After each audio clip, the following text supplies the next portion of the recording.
Cumprimentar o irmão, a irmã, com a paz do Senhor Jesus Cristo, nosso Salvador, e quero agradecer a Deus pela oportunidade de nós estarmos juntos mais uma vez para estudar a Palavra de Deus e para repartir uns com os outros os benefícios da Palavra de Deus. Nós estamos numa série de estudos cujo tema é Tudo nas Mãos de Deus, a fé como estilo de vida, e esses estudos são estudos em diálogo com a obra de Lloyd John Ogilvie, O Senhor do Impossível, publicado pela editora Vida no ano de 1988.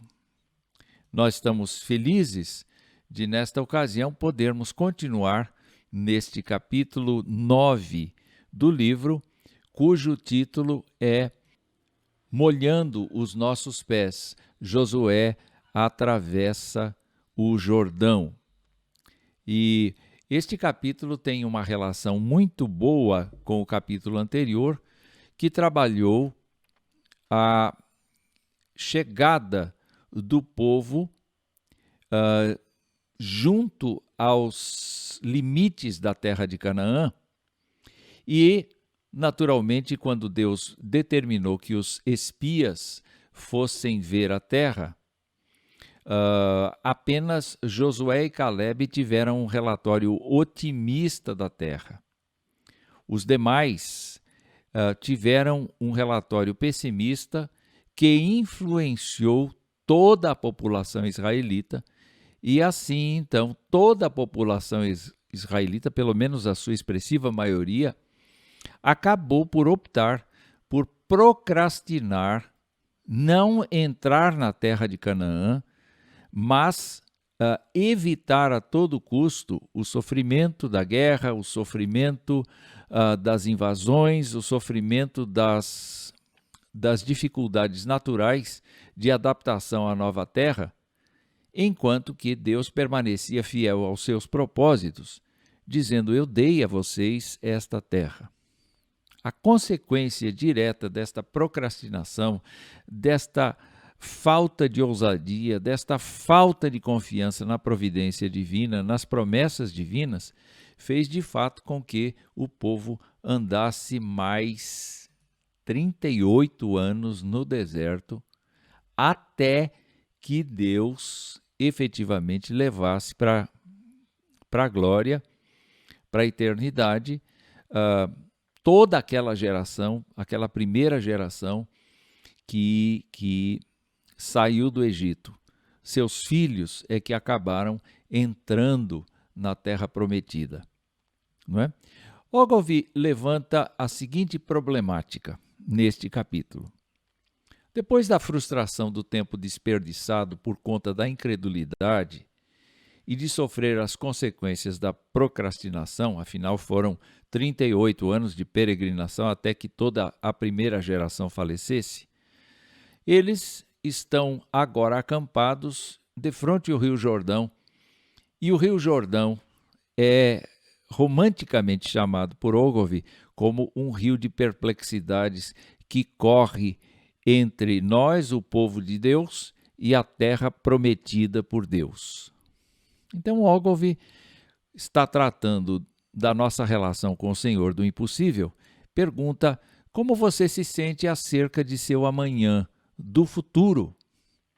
Você está na expectativa? E nos parágrafos seguintes deste capítulo, ele dá a entender que um dos erros que nós cometemos mais gravemente é de acreditar mais no passado do que no futuro. Na verdade, é mais fácil olhar o passado. É mais fácil a gente perceber que a boa mão de Deus esteve conosco, fez muitas coisas boas para nós, sarou nossas enfermidades, perdoou os nossos pecados, nos direcionou, nos concedeu família, nos concedeu trabalho, nos concedeu muitas bênçãos.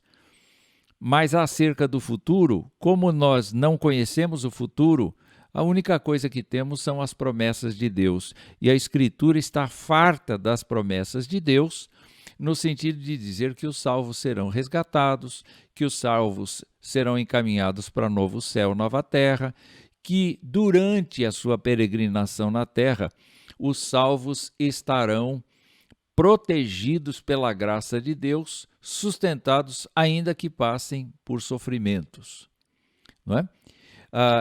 Ogilvy, na sua exposição, e trabalhando a ideia do rio de perplexidades, ele fala então um pouco a respeito da narrativa que está registrada nos capítulos 3 e 4 de Josué.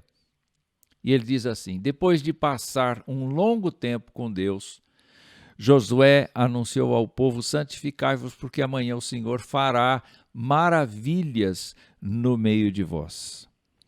Vejam que está no futuro. E Ogilvy diz: Josué prometeu um amanhã cheio de maravilhas para os israelitas encarquilhados pelo sol. Eles estavam desapontados, cansados, exaustos. Eles tinham circulado por aquela região de uma maneira muito difícil, com muitas lutas, com muitas situações embaraçosas. Lembrando que Deus não tinha deixado faltar o maná, Deus não tinha permitido que as roupas envelhecessem ou que os calçados se desgastassem. Havia tido uma porção de bênçãos materiais e espirituais no decorrer desses 38 anos, mas o povo estava cansado. E Josué, então, chega com esta fala. Ele agora é o profeta de Deus no lugar de Moisés. Deus precisa dar a ele autoridade perante o povo, e o que Deus está prestes a fazer é uma amostra de que Josué efetivamente é o substituto de Moisés. Então vamos lá. A última fala que eu quero registrar aqui é: um amanhã maravilhoso é aquele no qual Deus nos surpreende com o desprendimento de seu poder em face dos desafios, à primeira vista, impossíveis.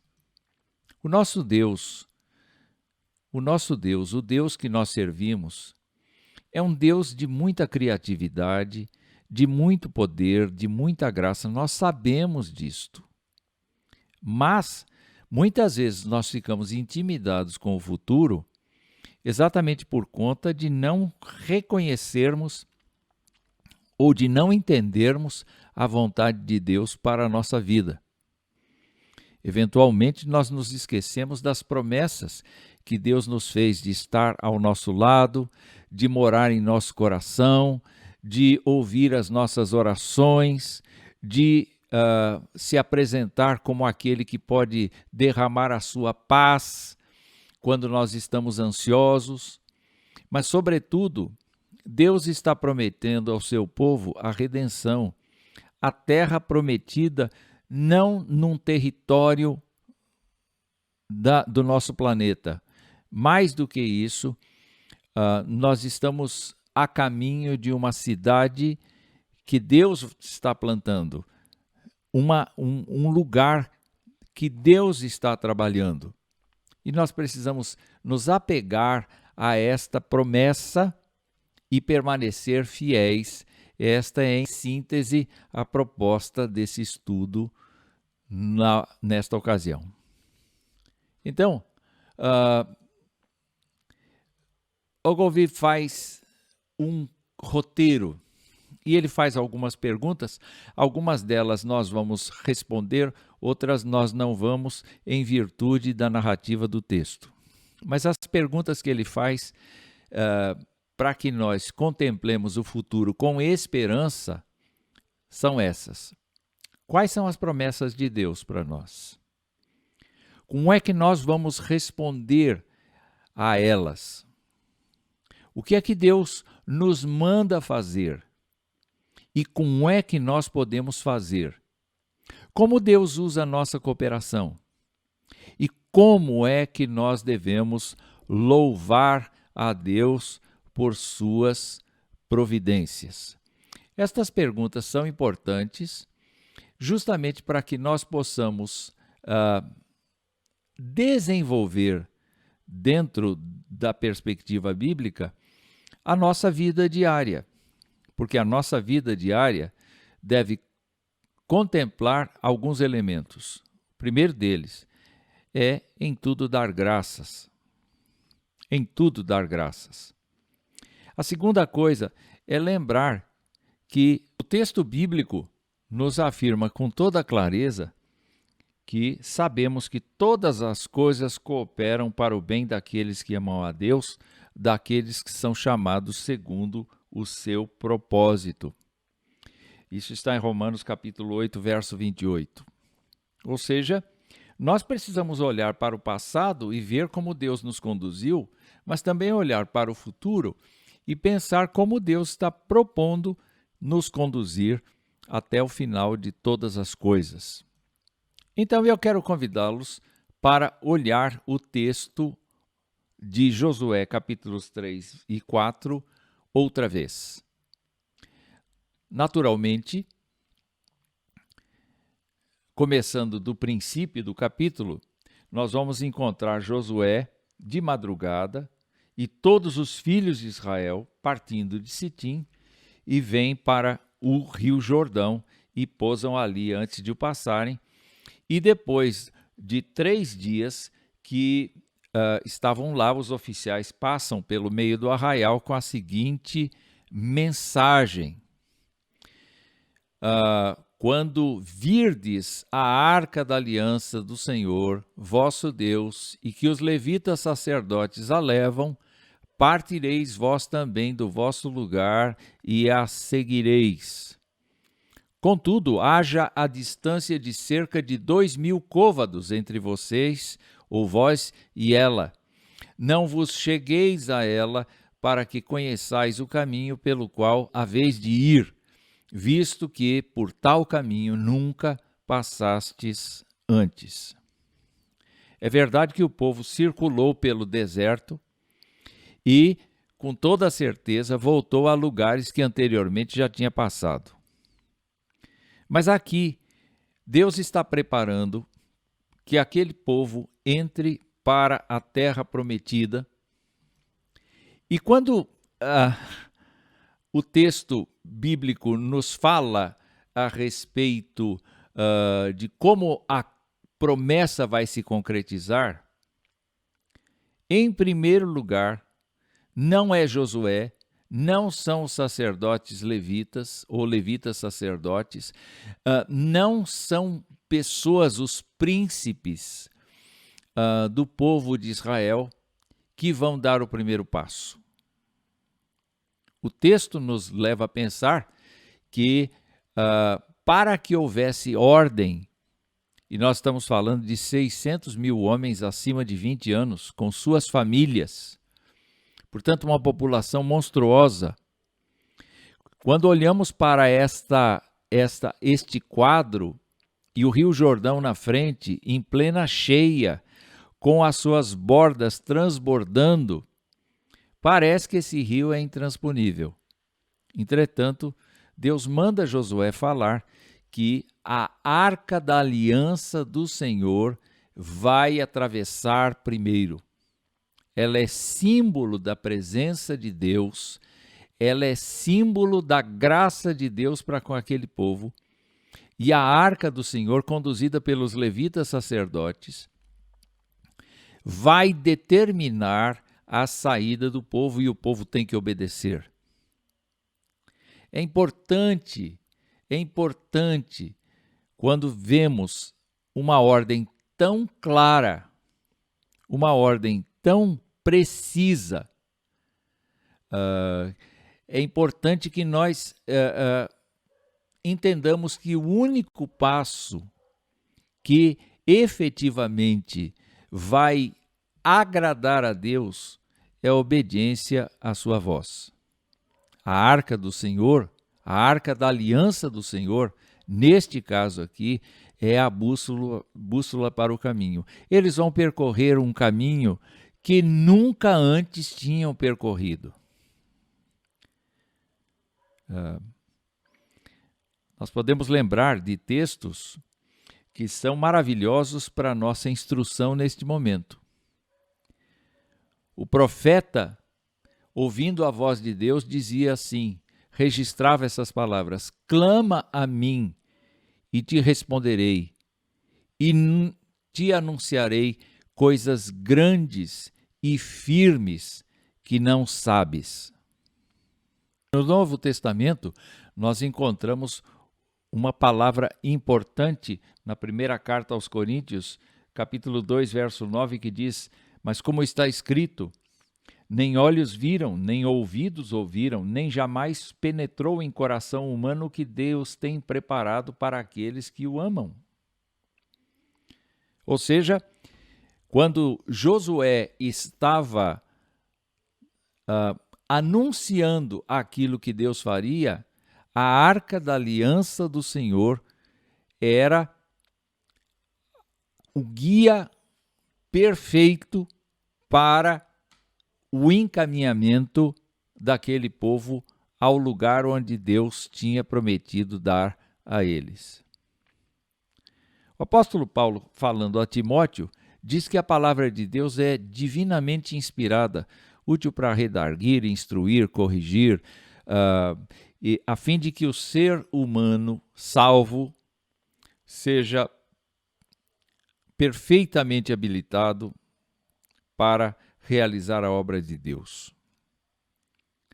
Não há, sob hipótese nenhuma, uma outra fonte pela qual o povo deve se guiar, a não ser pelas coisas que Deus tornou sagradas.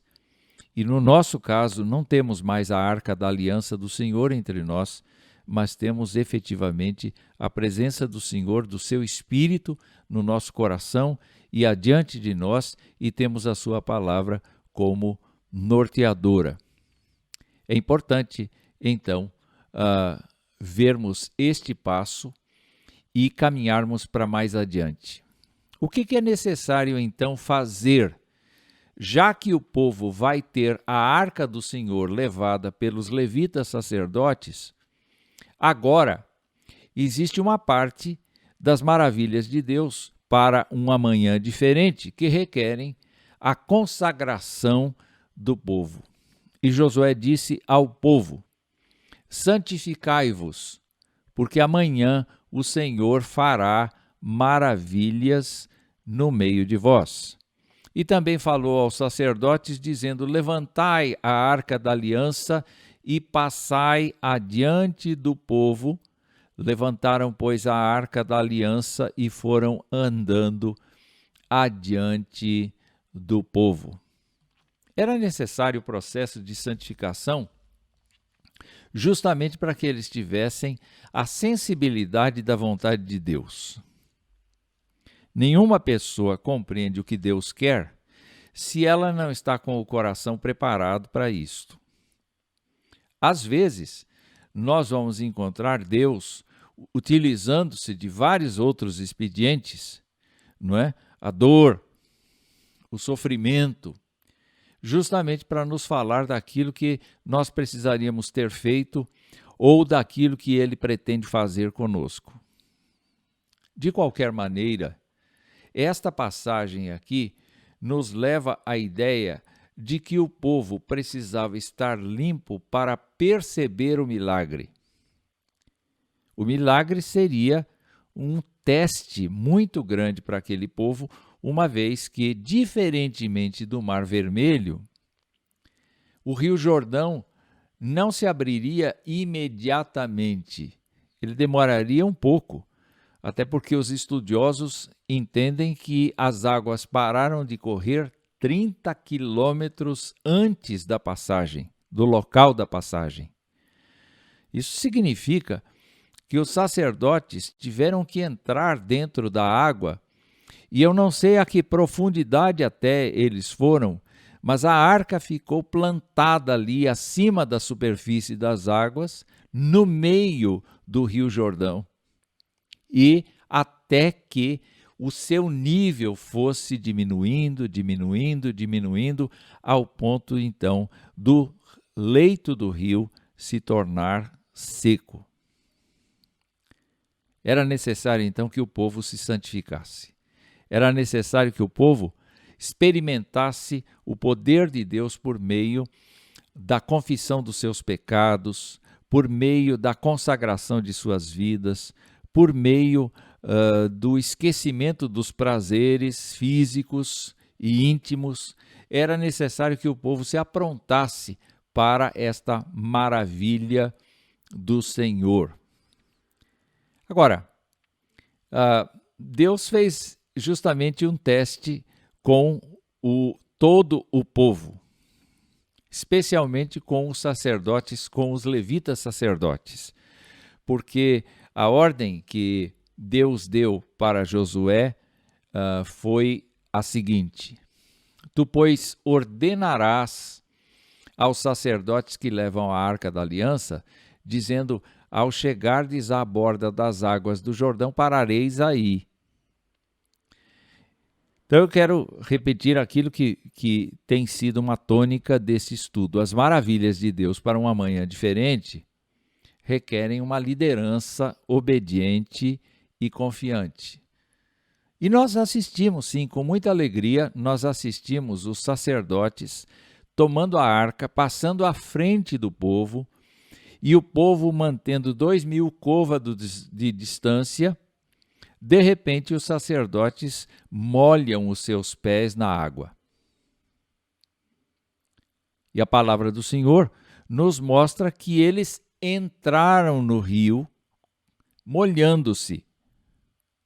Sim, eles entraram no rio molhando-se. Diz o texto bíblico: os sacerdotes que levavam a arca da aliança do Senhor pararam firmes no meio do Jordão, e todo Israel, depois, naturalmente, quando as águas baixaram e o leito do rio ficou visível, então todo Israel passou a pé enxuto atravessando o Jordão. Quantas horas isso demorou, esse processo, nós não sabemos. O que nós sabemos é que cada um dos levitas, sacerdotes, cada um dos transportadores da arca do Senhor teve que confiar na providência divina, teve que confiar na palavra do Senhor, teve que confiar na palavra de Josué. Perceba, a palavra de Deus está na nossa mão e ela tem prometido para todos nós que o Senhor vem, que o Senhor vai nos libertar, que o Senhor vai nos amparar, que o Senhor vai cuidar de nós. Mas isto não impede que Ele exija que nós molhemos os nossos pés e que nós tenhamos um sentimento de dependência, mais do que isto, uma paciência para que o milagre que o Senhor está realizando e que nós ainda não enxergamos aconteça no devido tempo. Então, olhe só, na sequência do texto, agora Josué se dirige aos filhos de Israel, dizendo: chegai-vos para cá e ouvi as palavras do Senhor vosso Deus. Mais adiante disse: mas Josué, nisto conhecereis que o Deus vivo está no meio de vós, e que de todo lançará de diante de vós os cananeus, os heteus, os heveus, os ferezeus, os girgazeus, os amorreus e os jebuseus. Eis que a arca da aliança do Senhor de toda a terra passa o Jordão diante de vós. Ora, na medida que a arca permanecia no meio do Jordão e as águas iam baixando, todo este sinal, um sinal impressionante, certamente, este sinal queria dizer mais uma coisa. Se Deus está fazendo assim com o Jordão, se Ele prometeu que vocês passariam a pé enxuto e estão se preparando para passar, isto significa que mais adiante o novo passo, o passo da conquista da terra, está confirmado também. Então, o Rio Jordão passa a ser não um rio de dificuldades, de perplexidades, mas o milagre da passagem do rio tem por finalidade a declaração oficial de que cada povo desses, cananeus, heteus, heveus, ferezeus, girgazeus, amorreus e jebuseus, todos esses serão vencidos se houver no povo a mesma expectativa, a mesma esperança, a mesma confiança em Deus em relação ao seu futuro. É importante para nós exercitarmos a nossa confiança no Senhor, porque uma determinada graça que Ele nos deu, eventualmente, é uma graça poderosa para este momento, que nos ajuda a ver que Deus é Deus, mas tem implicações futuras. Se Deus agiu conosco hoje e nos abençoou e nos guardou e nos sustentou e resolveu nossos problemas, tudo aquilo que Ele prometeu para o futuro está na agenda dele e Ele vai executar. Nós não podemos desanimar e não podemos isolar uma coisa da outra. Uma bênção hoje, uma promessa amanhã, tudo está interligado diante do Senhor e nós precisamos aprender isso com o texto que nós estamos lendo. E, naturalmente, Josué fez a descrição do milagre que ia acontecer. Há de acontecer que assim que as plantas dos pés dos sacerdotes que levam a arca do Senhor, o Senhor de toda a terra, pousem nas águas do Jordão, serão elas cortadas, a saber, as que vêm de cima e se amontoarão. Ninguém viu esse amontoar de águas. Ninguém viu o corte das águas. Elas não aconteceram, o corte das águas não aconteceu ali, próximo, mas, como eu disse anteriormente, a 30 quilômetros de distância. Então, não tinham o que ver. Eles tinham que crer, eles tinham que avançar, eles tinham que depender da palavra que Josué tinha dito a eles em nome de Deus. Toda vez que os apóstolos ou que o próprio Senhor Jesus Cristo trabalha as promessas futuras, nós temos que prestar atenção porque elas são verdadeiras, elas são importantes para a nossa conduta e ainda que a gente não veja parte daquilo que foi dito, não importa. Nós precisamos crer, confessar, admitir a Deus a direção de tudo e precisamos constantemente avançar com fé. Deus prometeu que vai cuidar de nós. Quando falarmos aos outros, disse, é só olhar os evangelhos, é só olhar as cartas apostólicas, Deus estará conosco o tempo todo e nada poderá nos separar do amor dele. Mais um pouco do texto, nós estamos quase no final do vídeo, mas a ordem prosseguiu. Além da travessia do Rio Jordão, havia um outro elemento que Deus queria que acontecesse. Diz o texto: daqui do meio do Jordão, do lugar onde parados pousaram os sacerdotes os pés, tomai 12 pedras e levai-as convosco e depositai-as no alojamento em que haveis de passar esta noite. Era uma ordem divina que tinha relação justamente com a questão da memória, não é? Nós devemos sempre ter na mente estes dois elementos, a memória e a promessa. Então, o texto nos diz o seguinte: chamou, pois, Josué os 12 homens que escolhera dos filhos de Israel, um de cada tribo, e disse-lhes: passai adiante da arca do Senhor vosso Deus, ao meio do Jordão, e cada um levante sobre o ombro uma pedra, segundo o número das tribos dos filhos de Israel, para que isto seja por sinal entre vós. E qual é o significado das 12 pedras? Naturalmente, cada uma das 12 pedras representava uma tribo de Israel. Mas o texto continua. As 12 pedras que tiraram do Jordão, Josué levantou-as em coluna em Gilgal, ou seja, ele fez um poste, ele fez uma coluna em Gilgal.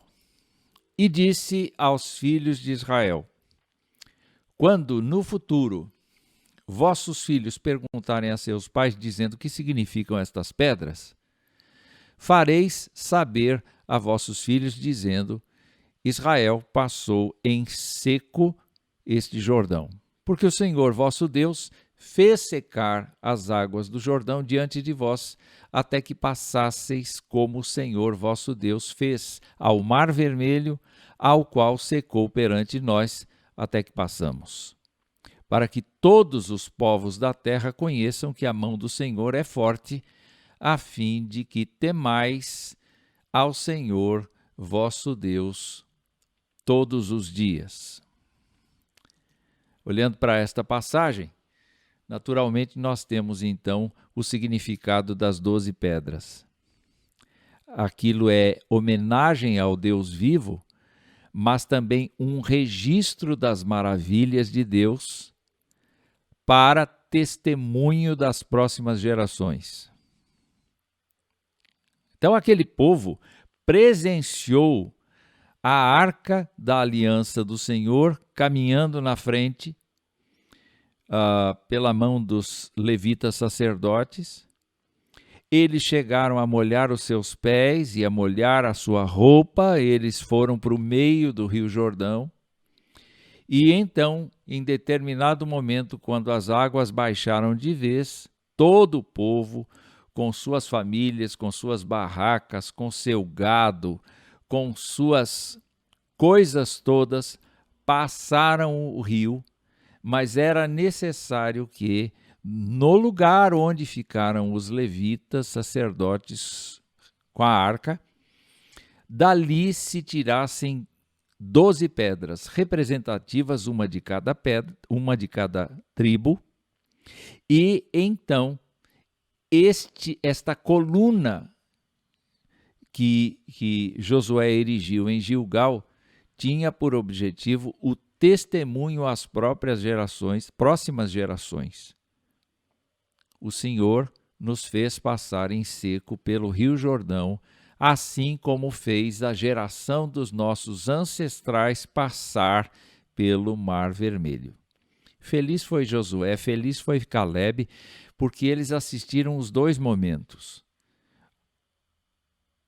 Mas é maravilhoso pensar aqui, queridos irmãos, que todas as coisas que Deus nos deu, todas as coisas que sabemos que vieram da mão de Deus, devem ser, de alguma maneira, mantidas na memória e na significação das nossas famílias, justamente para que nós possamos dizer: olha, Deus foi maravilhoso para conosco e Deus fará a mesma obra em vocês. Naturalmente, o objetivo de Deus, quando nós contamos as proezas dele, quando nós contamos os milagres dele para os nossos filhos e para quem quiser ouvir, é que todos os povos da terra conheçam que a mão do Senhor é forte, a fim de que temam o Senhor todos os dias. Então, o retrospecto desta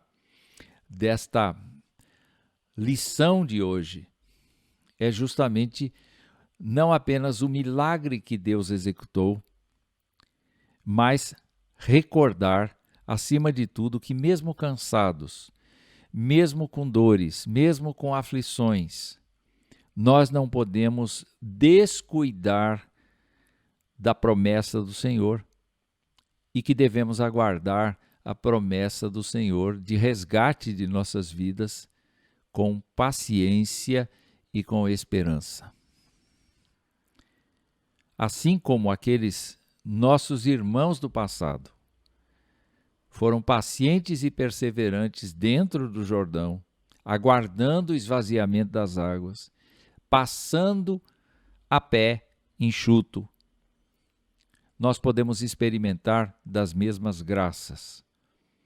Mas destas experiências que passarmos com Deus, nós precisamos deixar a memória para lembrar os nossos descendentes que Deus nos livrou, que Deus nos abençoou, que Deus nos conduziu e que Ele mantém para sempre as suas promessas, porque é o Deus que não pode mentir.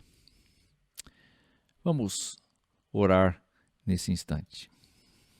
Pai bendito, nosso Deus, nós te agradecemos muito porque na tua providência este relato da passagem do Rio Jordão ficou registrado nas Escrituras e nós sabemos muito bem, ó Deus, que este ato implicou na santificação do povo, implicou na obediência do povo em marchar, implicou na fé e obediência dos levitas sacerdotes em entrar nas águas do Rio Jordão em plena cheia e aguardar pacientemente o tempo em que as águas baixariam de nível até o leito do rio aparecer. Nós agradecemos porque o povo passou a pé enxuto e isto é um verdadeiro milagre e nós sabemos que o povo ficou impressionado com essa demonstração, mas também o Senhor fez questão de mostrar que isto era apenas o começo, porque o povo de Deus haveria de dominar as nações que estavam ali na terra.